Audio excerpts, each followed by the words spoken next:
உலகெங்கும் வாழும் அன்பு தமிழ் நெஞ்சங்களுக்கு சதுரங்க பிரியனின் கனிவான வணக்கம். இன்றைக்கி நம்ம எதை டாபிக் பற்றி பார்க்க போகிறோம் அப்படின்னா, ஆல்ரெடி நம்ம ரெண்டு வீடியோ போட்டிருக்கோம். பிஷப் நைட்டு வச்சு ஒரு கிங்கை எப்படி அரெஸ்ட் பண்ணுறதுன்னு சொல்லிட்டு. இது வந்து தேர்ட் வீடியோ. இந்த பார்ட்டை கொஞ்சம் ரொம்ப கேர்ஃபுல்லாக கவனிங்க.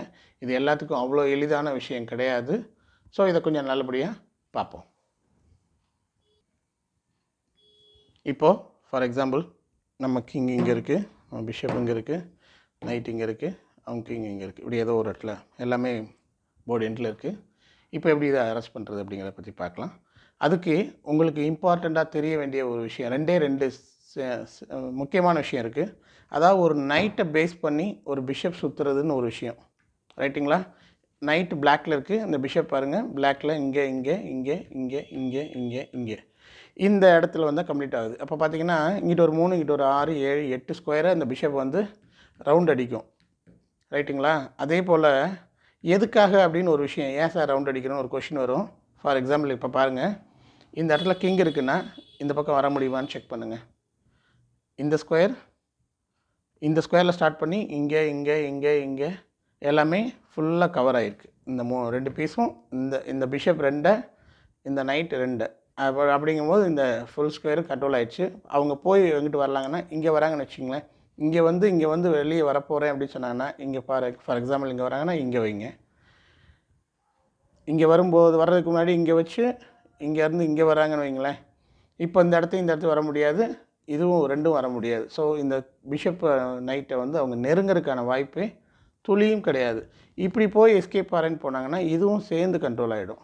புரியுதுங்களா? 1 2 3 4 5. அப்போ இந்த ஏரியாவை தாண்டி இவங்க வெளியில் போக முடியாதுங்கிறது. கிங்கே பக்கத்துலேயே வரல, நல்லா புரிஞ்சுக்கோங்க. இந்த நைட்டும் பிஷப்புமே இதை ஃபுல்லாக கவர் பண்ண முடியும். அதுக்கு இந்த ஸ்ட்ராட்டஜி ரொம்ப முக்கியம். இப்போ இங்கே வராங்கன்னா இங்கே இப்படி போய் இதே மாதிரி இந்த பக்கம் வராங்கன்னு வைங்களேன்.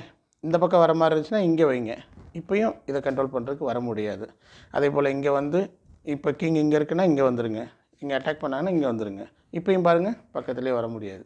ஸோ இந்த மாதிரி ஒரு செட்டப் தான் இந்த நைட்டை பேஸ் பண்ணி பிஷப் ரொட்டேட் பண்ணுறது ஒரு ஸ்டைல். இதை நீங்கள் கண்டிப்பாக ட்ரை பண்ணி பார்க்கணும். அதே போல் பிஷப் வச்சுட்டு நைட்டை வச்சு அந்த பிஷப்பை ரொட்டேட் பண்ணுறதுன்னு ஒரு ஸ்டைல் இருக்குது. இங்கே ஸ்ட்ரெயிட்டில் இருக்கும், தென் நைட் பொசிஷன் வரணும், நைட் பொசிஷன் வந்துட்டு இந்த இடத்துல வரணும், இங்கே போயிட்டு டயக்னலில் ரெண்டும் இருக்க மாதிரி வரணும், அப்புறம் ஒரு ஸ்ட்ரெயிட் லைன் போயிட்டு மறுபடியும் டயக்னல் பொசிஷன் வரணும், ஸ்ட்ரெயிட் லைன் போயிட்டு ஒரு டயக்னல் பொசிஷன் வரணும். இதே போல் உங்கள் நைட்டு வந்து இந்த பிஷப்பை இப்படி ரவுண்ட் பண்ணணும். இது ஒரு ஸ்டைல். பிஷப் நைட்டு இந்த 4 ஸ்கொயரில் இருக்கிற மாதிரி பிளான். இந்த மாதிரி ஒரு ரொட்டேஷன் வேணும். இன்னும் 2 ஸ்டைல் இருக்குது. என்ன அப்படின்னு கேட்டால், ஒரு கிங் இப்படி இருக்குன்னா பிஷப்பை இங்கே வச்சா அந்த பிஷப் வந்து 2 டயக்னலையும் பிடிச்சிருக்கும். கிங் இங்கே இருக்குன்னா இங்கே போனாலும் கிங்கை வச்சு கவர் பண்ணலாம்.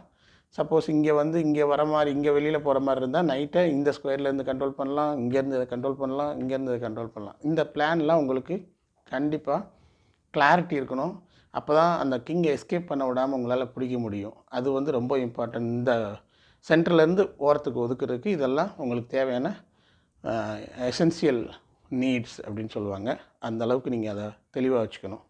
இந்த பொசிஷனில் பார்த்தீங்கன்னா 2 கிங்க்கும் நடுவில் நைட் இருக்குது அப்படின்னு சொன்னால் பிஷப் இங்கேருந்தும் இதை ஆக்குபை பண்ணலாம். இப்போ பாருங்கள், இந்த 3 தான் போக முடியும், அதை விட்டு அந்த கிங்கு வெளியில் போக முடியாது. So these are all the setups. இந்த செட்டப்ஸ் எல்லாம் உங்கள் மைண்டில் கிளாரிட்டி இருந்தால் மட்டும்தான் நீங்கள் அந்த கிங்கை கார்னர் பண்ண முடியும். இது ரொம்ப டஃப்பான ஒன்று தான். இந்த 2 ஒர்க் அவுட்டையும் இந்த 2 ஒர்க் அவுட்டையும் மொத்தம் 4 ஒர்க் அவுட் உங்கள் கண்ணுக்கு கிளியராக தெரிஞ்சால் மட்டும்தான் இந்த கிங்கை கார்னர் பண்ண முடியும். இப்போ பார்ப்போம் எப்படின்னு பார்க்கலாங்களா? Right, okay. இப்போ இந்த செட்டப் இருக்குதுன்னு வச்சுக்கோங்க. இப்போ நம்ம வந்துட்டு என்ன பண்ண போகிறோம் அப்படின்னா, நம்ம கிங்கை சென்டருக்கு கொண்டு வர போகிறோம், இந்த நைட்டு சென்டருக்கு கொண்டு வர போகிறோம், பிஷப் கொண்டு வர போகிறோம். இந்த 4 சென்டரில் உள்ள 4 ஸ்கொயரில் 3 பீசஸ் இருக்கணும். அதை எப்படி கொண்டு வரணும்னு பார்க்கலாம். 1 இங்கே வந்தாங்கன்னா இங்கே வாங்க, இங்கே போகிறாங்கன்னா இங்கே வாங்க. இப்போ நம்ம கிங்கு வந்து சென்டரில் ஒரு ஸ்கொயருக்கு வந்துருச்சு. இப்போ இங்கே போகிறாங்க அப்படின்னா பிஷப்பை யூஸ் பண்ணுங்கள், பிஷப்பும் சென்டர் வந்துருச்சு. இங்கே வராங்க அப்படின்னா நைட் இங்கே கொண்டு வாங்க, இங்கே ஓடி இங்கே வர போகிறாங்க அப்படின்னா நைட் இங்கே வச்சு இந்த ஸ்கொயர் ஆக்குபை பண்ணுங்கள். இப்போ நான் இங்கே போய் இந்த ஒயிட் ஸ்கொயரில், ஏன்னா ஒயிட் கார்னு போனால் வின் பண்ண முடியாதுங்கிறக்காக ஒயிட் கார்னு போகிறக்காக பிளான் பண்ணி இங்கே வருவாங்க. அப்போ உங்கள் கிங்கை எடுத்துகிட்டு போங்க. இந்த செட்டப் இருக்கணும், ரொம்ப முக்கியம். ஸோ இங்கே வந்துட்டாங்க அப்படின்னா இப்போ நீங்கள் இதுக்கு மேலே ஃபர்தராக அந்த பிளாக் ஸ்கொயர்லாம் கொடுக்காதீங்க. இங்கே போகிறேன் அப்படின்னு சொன்னாங்கன்னா பிஷப் வச்சு யூஸ் பண்ணி இந்த லைனை லாக் பண்ணுங்கள். இங்கே இதுக்கு வெளியில் போக விடாமல். அட்டாக் பண்ணாங்கன்னா நைட் வச்சு சப்போர்ட் பண்ணுங்கள். இங்கே வந்தாங்கன்னா இப்போ இங்கே வச்சுட்டிங்கன்னா ஸ்டேல்மேட் ஆகிடும். அங்கே வச்சிடாதீங்க, இங்கே தான் வைக்கணும். இங்கே போகும்போது இந்த ஸ்கொயரை நீங்கள் பிடிச்சிடணும். அப்போ இதுவும் கண்ட்ரோல் பண்ணிட்டீங்கிறதுக்காக அவங்க இங்கே தான் போயாகணும். இப்போ இந்த இடத்த ஆக்குபை பண்ணிக்கோங்க. ஆக்குபை பண்ணிட்டீங்கன்னா அடுத்து இவங்களால் பாருங்கள் இந்த ஸ்டெப் போக முடியாது, இது போக முடியாது, இது போக முடியாது, இது போக முடியாது, இது போக முடியாது. எல்லாமே நீங்கள் 2 பீஸை வச்சு அடைச்சிட்டிங்க. இப்போது உங்களுடைய நம்ம பழைய டைப் வீடியோ நம்பர் 1, 2ல் பார்த்தது மாதிரி இந்த கார்னர்லேருந்து அவனை இங்கே கொண்டு வரணும் அப்படின்னா இந்த இடத்துல உங்கள் நைட்டை ப்ளேஸ்மெண்ட் பண்ணணும். அதுக்காக உங்கள் நைட்டை இங்கே கொண்டு போங்க. இங்கே வராங்க அப்படின்னா நைட்டு இங்கே கொண்டு வாங்க. இங்கே போகிறாங்கன்னா ஒரு செக் வைங்க. இங்கே வந்தாங்கன்னா இந்த இடத்த உங்களுக்கு பிடிக்கிறதுக்கு ஒரு ஐடியா சொல்லி கொடுத்துருப்பேன் ஏற்கனவே. ஒரு வெயிட்டிங் மூவ். இந்த இடம் உங்களுக்கு வேணும் அப்படின்னா ஒரு வெயிட்டிங் மூவ். நீங்கள் எங்கே வரைக்கும் இந்த ரோவில் எங்கே வேணாலும் ஆடலாம். இந்த ரோவை ஆடக்கூடாது. இந்த ரோவில் ஆட போகிறோம். இங்கே வராங்கன்னா இப்போ இந்த இதை ஆக்குபை பண்ணிக்கோங்க. இப்போ இங்கே வராங்கன்னா அடுத்த ஸ்டெப் இங்கே போகிறாங்க. இதை வச்சு இதை பிடிச்சிக்கோங்க. இங்கே போனாங்கன்னா செக். இங்கே தான் வந்தாகணும். இங்கே வந்துடுங்க. இப்போ இந்த ஸ்கொயர் கிடையாது, இது கிடையாது, இது கிடையாது, இங்கே தான் போயாகணும். இப்போ நீங்கள் இங்கே வாங்க. இங்கே போனாங்கன்னா இந்த பிஷப் வச்சு அந்த செகண்ட் ரோ கண்ட்ரோல் பண்ணி அதையும் கண்ட்ரோல் பண்ணிடுங்க. இங்கே தான் போயாகணும். இப்போ பிஷப் ஒரு ஆடுங்க. இங்கே வந்தாங்கன்னா உங்கள் நைட்டை தூக்கி இந்த ஸ்கொயர் செகண்ட் ரோ கண்ட்ரோல் பண்ணுங்கள். இங்கே போனால் நைட்டை வச்சு இந்த ஸ்கொயரை கண்ட்ரோல் பண்ணுங்கள். இங்கே தான் போயாகணும். கிங் இங்கே தான் போயாகணும். கிங் இங்கே வந்தாங்கன்னா பிஷப் வச்சு கண்ட்ரோல் பண்ணுங்கள். இங்கே தான் போயாகணும். பிஷப் 2 ஆடுங்க. இப்போ இங்கே தான் போயாகணும். உங்கள் நைட்டை இங்கே போடுங்க. இங்கே தான் வந்தாகணும். இங்கே வைங்க. இங்கே தான் போயாகணும். செக்மேட். இந்த மாதிரி நீங்கள் அந்த கிங்கை அரெஸ்ட் பண்ணலாம்.